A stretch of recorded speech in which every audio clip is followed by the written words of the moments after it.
os animais são bastante incríveis. É claro que os humanos podem ser inteligentes, mas não somos naturalmente capazes de fazer coisas como voar, respirar debaixo d'água ou botar um ovo. E enquanto podemos pensar que sabemos praticamente tudo sobre os animais que habitam o nosso mundo, existem alguns que parecem desafiar a própria mãe natureza, com as coisas que podem fazer. De corvos que podem falar com humanos, a lagartos que podem andar sobre as águas como Jesus. Vem comigo dar uma olhada em algumas das coisas mais inacreditáveis que os animais conseguem fazer. Sem tempo para morrer. Existem 3 certezas nesse mundo: a vida, a morte e impostos. Embora haja uma pequena exceção a essa segunda regra. E seu nome é Turritopsis dohrnii, uma pequena espécie de água-viva com um talento muito especial. Elas não podem morrer. Eu tô falando sério. Essas águas-vivas são uma das únicas espécies na Terra consideradas biologicamente imortais. A menos que sejam engolidas por um predador, essas medusas, devidamente apelidadas de água-viva imortal, vão estar nadando por aí até o fim dos tempos. Quando totalmente crescidas, elas medem menos de meio centímetro de diâmetro. Isso é menor do que uma unha de dedinho de tamanho médio. Mas o seu tamanho não as impede de reabastecer as suas células danificadas por meio de um processo chamado transdiferenciação. Quando ficam feridas ou com fome, elas dão um salto para trás em seu processo de desenvolvimento e, por incrível que pareça, voltam para o seu estado de pólipo juvenil. As células adultas efetivamente voltam no tempo, para uma forma mais jovem, antes de brotar e liberar as águas-vivas bebês, que são geneticamente idênticas ao adulto ferido, desde que possam se apegar a uma parte essencial de sua anatomia chamada centro nervoso, que desencadeia o processo de transdiferenciação. Essas águas-vivas podem ficar no mar nadando para sempre, e todo sempre. Camuflagem incrível. Você já deve ter ouvido falar de um imitador, mas você já ouviu falar de um copy octopus? Tá bom, esse não é o nome de verdade. Os cientistas chamam essa criatura de polvo mímico indonésio, um habitante do oceano inteligente, que tem a incrível capacidade de, olha só isso, personificar habilmente outras criaturas marinhas. E não apenas uma ou duas. Esse incrível cefalópode pode imitar até outros 15 animais marinhos, incluindo peixes-leão, cobras marinhas e peixes linguados, como você pode ver. A maioria dos polvos se esconde misturando seu ambiente quando vê o perigo chegando, que os cientistas chamam de cripse, fingindo de uma forma muito ousada ser o predador de seus predadores, para que eles o deixem em paz. Não apenas isso, mas quando o polvo fica com fome, ele pode usar os seus talentos para se aproximar da presa sem ser notado. Afinal, se você visse uma única cobra marinha rastejante, a última coisa que você iria esperar era que fosse um polvo hiperinteligente de 8 tentáculos, não é mesmo? É como se fosse a versão polvo de Robbie Williams. Mas o polvo mímico não é a única criatura marinha que é criativa com sua camuflagem. Apelidados de os camaleões do mar, os chocos podem mudar rapidamente a cor de sua pele, para se misturar em qualquer ambiente em que se encontrem. Mas eles não mudam apenas de cor. Esses moluscos marinhos nadadores têm a capacidade de imitar a forma e até a textura do que estão copiando. Não tá acreditando? Vamos jogar um jogo de Encontre o Choco. Pronto? E aí, consegue ver? Não, esse é o mergulhador. E aqui está.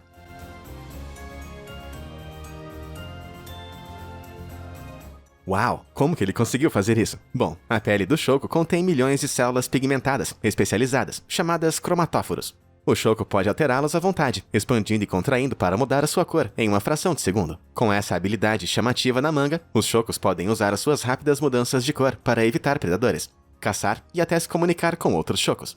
No meu caso, o único jeito que eu me comunico com a pele é quando ela fica vermelha para expressar o quão envergonhado eu estou. Não olha pra mim. Ok, enquanto eu me recupero desse episódio embaraçoso de ficar vermelho, por que você não me ajuda a recuperar a minha confiança, clicando nos botões de curtir e se inscrever aqui embaixo? Ok, acho que eu tô voltando pra uma cor normal agora. Agora, onde é que eu tava? Sim. Serpentes do céu. O que é aquilo no céu? É um pássaro? É um avião? Não, é uma... cobra? Peraí, cobras podem voar? Bom, nem todas as cobras, mas a serpente da árvore do paraíso, encontrada na Índia Ocidental e na Indonésia, com certeza pode. Com apenas 90 centímetros de comprimento, essa espécie de cobra de árvore prefere viver no alto das copas das árvores, em vez de rastejar no chão da floresta tropical. Aqui em cima, é fácil caçar presas que vivem nas árvores e se misturar aos galhos. Mas ir de uma árvore para outra não é tarefa fácil. Então, ao invés de apenas deslizar de uma árvore para outra, as cobras do paraíso levantam suas escamas e estendem suas costelas para deixar as suas partes inferiores mais côncavas. Depois elas se enrolam em uma curva em forma de J e se lançam no ar, planando para a próxima árvore, ou para onde quer que elas queiram ir. Em um bom dia de voo livre, elas podem viajar mais de 90 metros em um único salto. Alguns cientistas acreditam que ela consegue fazer isso devido a esse movimento característico que a cobra faz quando está no ar. Se elas apenas fossem lançadas da árvore e ficassem paradas como um tronco, provavelmente iriam colidir com o chão. Então, acredita-se que o estranho movimento semelhante a uma fita que elas fazem ajuda a estabilizá-las no ar e mantê-las no alvo. No entanto, é uma característica tão única que os cientistas não sabem ao certo por que essas cobras voam tanto. Alguns até especulam que elas podem fazer isso apenas porque gostam. Quem diria que as cobras podiam ser viciadas em adrenalina? Besouro-chefe. Você já ouviu falar do rola-bosta? Com o nome desses, fica bem claro que essa espécie de inseto adora cocô. Encontrados em todo o mundo, com exceção da Antártica, esses insetos interessantes voam em busca de depósitos de estrume de herbívoros. As fezes contêm grama meio digerida e alguns líquidos super fedorentos, que a maioria dos besouros rola-bosta se alimentam. Para preservar a preciosa sopa de cocô, muitos rolam bolas de esterco e as enterram. Mas para salvá-los de várias viagens, os besouros enrolam bolas gigantescas e as empurram com suas fortes patas traseiras. Ok, agora você deve ter notado que com menos de 1,3 centímetros de comprimento, esses carinhos não são os maiores besouros do mundo. Mas apesar de seu pequeno tamanho, eles são, por incrível que pareça, os animais mais fortes do planeta. Mesmo que pareçam estar lutando contra aquela grande bola de cocô, os besouros têm a maior proporção de peso corporal para levantar o seu próprio peso corporal do mundo. Isso seria como se um ser humano comum levantasse 6 ônibus de 2 andares. Mas alguém ficou com os braços doendo só de pensar nisso? A corrida do salmão. O salmão deve ser um dos animais mais saborosos do mundo. Mas, por estranho que pareça, também é um dos mais assustadores. Esses peixes nascem em rios ou lagos de água doce. E assim que se tornam adultos, eles se mudam para o oceano salgado, onde podem se alimentar e crescer melhor. Quando chega a hora de gerar seus próprios filhotes, eles migram de volta para os mesmos rios e lagos em que cresceram, porque sabem que estarão seguros. Eu não sei você, mas eu não iria conseguir encontrar um local exato em que eu nasci sem um mapa. No entanto, o salmão tem minúsculas partículas de ferro em suas cabeças, que agem como se fossem agulhas de bússola, o que direciona o peixe de volta ao seu local de nascimento, através do campo magnético da Terra. Mas é uma jornada muito longa e difícil. O salmão viaja centenas de quilômetros rio acima, atravessando cachoeiras, enfrentando correntes e evitando ameaças. Alguns deles até nadam por estradas inundadas, para voltar às suas preciosas águas de reprodução.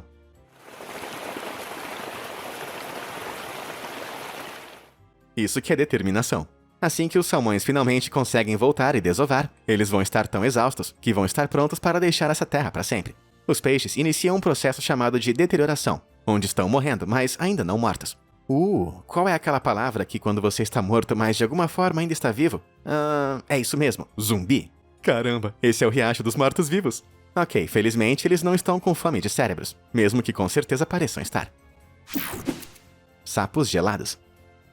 Quando o verão começa a desaparecer e o inverno rigoroso começa a cair, a vida fica difícil para muitos animais. A comida de repente se torna escassa, e é mais difícil se manter aquecido. Então, alguns animais evoluíram para conservar a sua preciosa energia, hibernando. Depois de engordar no verão, eles instintivamente caem em um estado de torpor, onde o seu metabolismo e batimentos cardíacos diminuem, permitindo que permaneçam inativos e adormecidos durante a maior parte do inverno. No entanto, o sapo madeira do Alasca leva a hibernação a um nível divino. As temperaturas no Alasca podem cair para 62 graus Celsius negativos. Então, o corpo desse pequeno sapo anfíbio não apenas desacelera, ele literalmente congela. Mas quando o gelo derrete, às vezes até 7 meses depois, o sapo também descongela. E por incrível que pareça, ele sai pulando para longe. O processo é tão inacreditável que as pessoas confundem enfeites de jardim com esses sapos totalmente congelados. Embora, na verdade, eles se pareçam mais com isso. Cara, isso parece frio. Conforme a temperatura cai, o coração e os pulmões do sapo madeira gradualmente param de funcionar, o que significa que o sapo pode ser classificado como biologicamente morto. Mas enquanto isso iria matar qualquer outra criatura no mundo, o sapo madeira consegue sobreviver, graças aos seus níveis de glicose no sangue. É até 10 vezes maior do que a de um sapo comum, o que ajuda a manter a água presa dentro de suas células. O congelamento em humanos é causado quando a água em nosso sangue se transforma em gelo, e nossas células ficam tão desidratadas que acabam morrendo. Então, mantendo suas células super doces, os sapos de madeira podem reter a quantidade certa de água, mesmo quando até 65% do seu corpo está congelado de dentro para fora. Mas eu não curto muito todo esse processo que desafia a morte. Mimetismo incrível. Ok, isso pode parecer estranho, mas escuta só esse pássaro e me diz o que você ouve.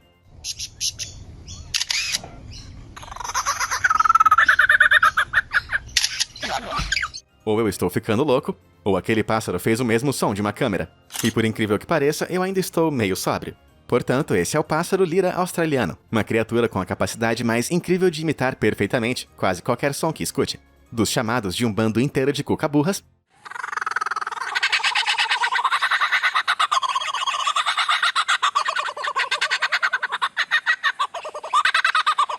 para os ruídos de uma arma de brinquedo.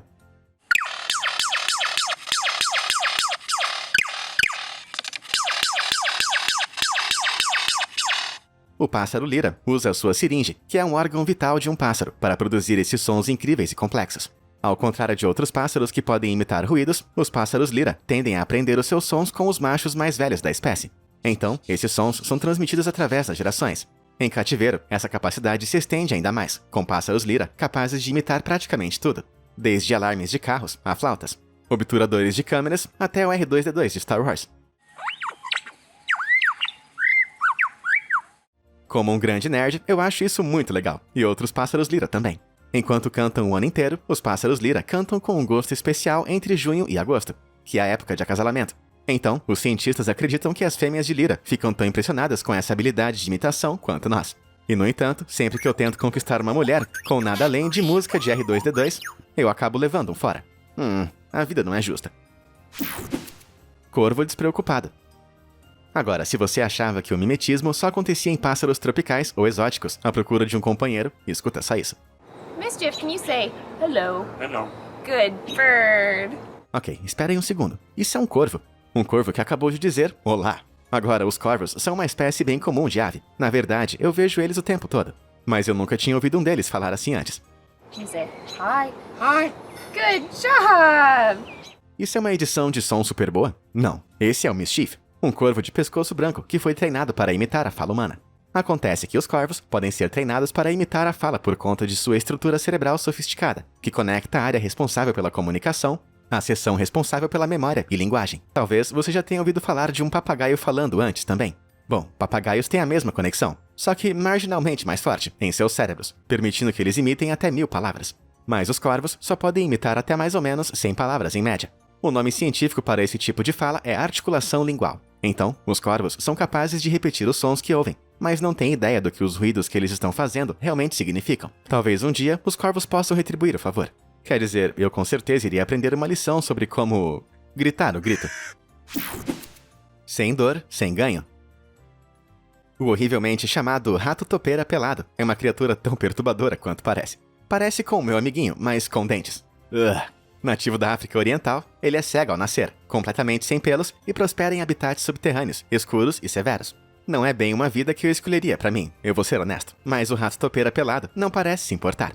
Os ratos topeira pelados são o único mamífero termoconformador, o que significa que eles podem autorregular a temperatura do corpo.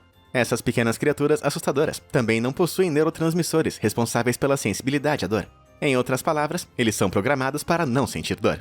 Esses roedores enrugados evoluíram para sobreviver em áreas subterrâneas profundas, que contêm tanto dióxido de carbono, que eles vão ter convulsões se não tiverem o suficiente. No entanto, viver com tão pouco oxigênio significa que o ácido lático, que é produzido pelos músculos quando são usados, vai se acumular perigosamente em seu corpo. É esse mesmo ácido que faz com que os seus músculos fiquem doendo após um treino intenso. Então esses ratos topeira evoluíram para não sentir dor em seus próprios corpos, só para poder se mover. E não apenas isso, mas a grande quantidade de ácido no tecido corporal do rato topeira os torna uma das poucas espécies resistentes a tumores cancerígenos.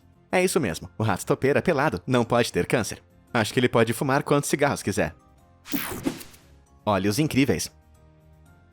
Os camaleões são incrivelmente frios, ou quentes, dependendo da cor que estão usando no momento. Esses incríveis répteis são famosos por serem capazes de mudar de cor e se misturar ao ambiente, ou chamar a atenção de um companheiro. Por serem totalmente indefesos, eles dependem muito de sua capacidade de se misturar perfeitamente com o fundo, para evitar predadores.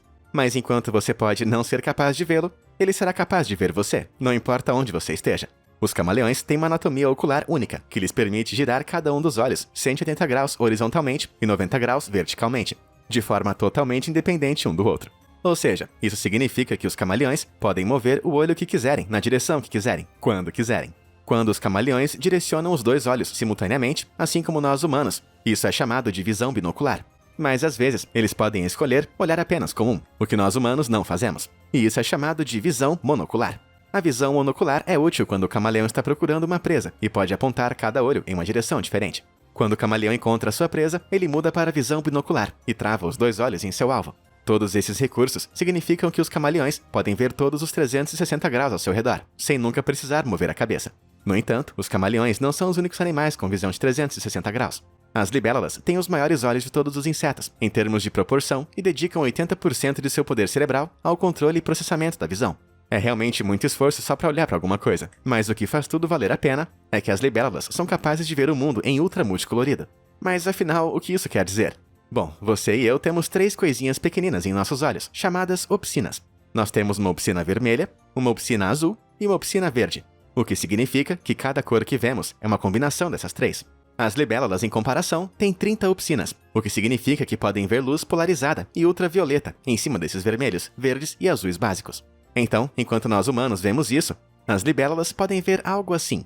E aí, você acha que as libélulas têm dor de cabeça? Porque eu estou tendo uma agora, só de olhar para isso. Senhora Lagarto. Nativo da América do Norte, o pequeno lagarto cauda de chicote do deserto é como qualquer outro réptil, exceto que nessa subespécie não existem machos. Nenhum. Absolutamente nenhum. Agora, alguns de vocês já devem estar se perguntando: se não há machos, como que esses lagartos podem se reproduzir ou existir para começo de conversa? Bom, essa espécie exclusivamente feminina se reproduz através de um processo complexo chamado de meiose. A meiose acontece quando uma das células do lagarto se divide para formar células filhas. O DNA dessas células então começa a se multiplicar, até que haja DNA o suficiente para que o milagre da vida aconteça e os ovos fertilizados sejam postos. Parece bem simples, não é mesmo? Bom, esses lagartos não são apenas fêmeas, eles também são clones. Como nenhum novo DNA é introduzido no processo de reprodução, a prole do lagarto é uma réplica exata de si mesmo. Isso pode parecer meio aterrorizante, mas eu sei que se eu conseguisse 2 ou 3 clones minúsculos, eu seria capaz de fazer muito mais vídeos. Apesar de ser uma espécie exclusivamente feminina, alguns lagartos de chicote também exibem um comportamento masculino, como se recusar a pedir informações. Tô brincando. Eles realmente assumem características masculinas e podem até agir como pseudo-companheiros para outros membros do seu grupo. Parece que esses lagartos não precisam de homem. Na verdade, a única desvantagem em ser um lagarto de cauda de chicote é que, devido ao processo de clonagem, existe pouca diversidade genética entre a população. Qualquer ameaça biológica ou ambiental a um indivíduo torna-se uma ameaça a todo o grupo por conta de sua semelhança genética. Dito isso, os lagartos de chicote do deserto não vão a lugar nenhum em breve. A União Internacional para a Conservação da Natureza os classificou como uma espécie de menor preocupação, até que essas amazonas prosperem. Dor de cabeça? Você já deve ter ouvido falar que as corujas conseguem girar a cabeça em 360 graus. Lamento fazer isso com você, mas é mentira. É apenas uma lenda urbana. No entanto, a maioria das corujas pode girar a cabeça a 135 graus em qualquer direção, dando-lhes um adicional de 270 graus de espaço rotacional, tanto horizontal quanto verticalmente. Em vez de globos oculares esféricos, as corujas têm tubos oculares, que vão muito para trás em seus crânios. A maneira como a estrutura óssea da coruja funciona significa que elas podem virar a cabeça quase totalmente, sem cortar o fluxo sanguíneo para o cérebro. Se nós humanos tentássemos isso, bom, digamos que não ia terminar bem. Mas, no entanto, nós não precisamos. Os humanos se dão bem com a cabeça voltada para frente e nossos olhos semelhantes a orbes que podem girar em suas órbitas. As corujas tiveram que desenvolver essa habilidade de quebrar o pescoço devido à pouca mobilidade de seus olhos. Então, ainda bem que elas são muito boas nisso. Voo de fantasia. Existem pouquíssimos animais que fazem jus ao seu nome, mas a soberba ave do paraíso é realmente um desses. Espalhada pelas florestas tropicais de Nova Guiné, a soberba ave do paraíso é um pássaro pequeno, azul e preto, com um talento oculto. Quando um macho está cortejando uma fêmea, ele solta uma grande capa preta de penas de suas costas, revelando o seu impressionante peito azul esverdeado e transformando-se nessa visão profana. Assim que um macho conseguir cativar uma fêmea próxima com essa transformação, ele começa a bater com a cauda no chão, criando a batida para uma dança, com a qual circula a fêmea. Então, uma mudança de figurino, um floreio chique e uma dança? Pra que passar por tudo isso só pra impressionar uma namorada em potencial? Sério, se um homem com uma capa de penas começasse a me rodear e bater o traseiro no chão, eu diria, olha, acho que devemos começar a ver outras pessoas. Mas quando se trata da soberba ave do paraíso, existe uma enorme lacuna entre o número de fêmeas e machos, com as fêmeas geralmente rejeitando entre 15 e 20 pretendentes, antes de finalmente escolher um. Isso que eu chamo de competição feroz. Não é à toa que esse cara tá fazendo tudo isso. O saltador da lama. Todos sabemos que peixes não respiram em terra firme, certo? Certo? Bom, pense de novo. Porque esse bicho, parecido com um sapo salpicado de lama, é na verdade um peixe. Ele é chamado de mud skipper e pode crescer até 30 centímetros de comprimento. Embora tecnicamente seja classificado como um peixe, essa espécie desenvolveu bolsas de ar ao redor de suas brânquias, dando-lhe a capacidade de respirar em terra por vários minutos por vez. Quando estão molhados, os mudskippers também podem respirar através do revestimento da pele da boca e da garganta. Os cientistas chamam esse tipo de respiração de respiração cutânea, o que significa que o mudskipper não tem estrutura respiratória para permanecer em terra indefinidamente e deve eventualmente voltar de onde veio. Graças a Deus! Enquanto ele está fora da água, o mudskipper usa suas barbatanas para se impulsionar pelo solo. Os cientistas acostumam apontar que o desenvolvimento dessa habilidade é evidência da evolução. É isso mesmo, evolução, acontecendo bem diante de nossos olhos. Que época boa para estar vivo! Jesus Cristo Lagarto. Nativo da América Central e do Sul, o lagarto basílico verde não é um lagarto comum. Na verdade, ele é filho do grande lagarto do céu, o lagarto que criou o mundo dos lagartos em apenas 6 dias de lagarto. E agora esse lagarto desceu do céu dos lagartos para nos salvar de nossos pecados de lagarto. Louvado seja o lagarto Jesus! Relaxa, tô só brincando. O lagarto Jesus pode não ser real, mas o lagarto do basílico verde é apelidado de lagarto Jesus por conta de sua incrível capacidade de andar sobre a água. Você ouviu direito. Não tá acreditando? Bom, dá só uma olhada. Did you get it? Estou surpreso que ele não transformou aquela água em vinho enquanto corria. Ok, poderes bíblicos à parte, como é que o lagarto basílico verde tem essa habilidade extraordinária? Bom, esse pequeno réptil é bastante baixo na cadeia alimentar em seu habitat natural e é frequentemente predado por pássaros e cobras. Então ele desenvolveu essa habilidade única como meio de fugir dessas criaturas. Para escapar sobre a água tão rapidamente, ele conta com suas grandes patas traseiras. Ao bater o pé na água, a pele de seus dedos cria uma cavidade, quase como se fosse uma bolha de ar. Reunindo velocidade suficiente, ele usa o ar para avançar. E para impedir que afunde, o lagarto minimiza as forças para baixo, puxando o pé para cima, antes que a bolha de ar quebre. Considerando que são mortais, esses lagartos são caminhantes aquáticos excepcionais. Eles podem atingir uma velocidade de 1,5 metro por segundo em uma superfície aquosa, viajando no máximo 4,6 metros antes de precisar nadar. Ok, eles podem não ser Jesus de verdade, mas essa é certamente uma religião na qual eu poderia entrar. E aí, já viu alguma dessas criaturas incríveis pessoalmente? Se não, qual você mais gostaria de ver em ação? Diz aí pra gente nos comentários abaixo. Muito obrigado por assistir e até a próxima!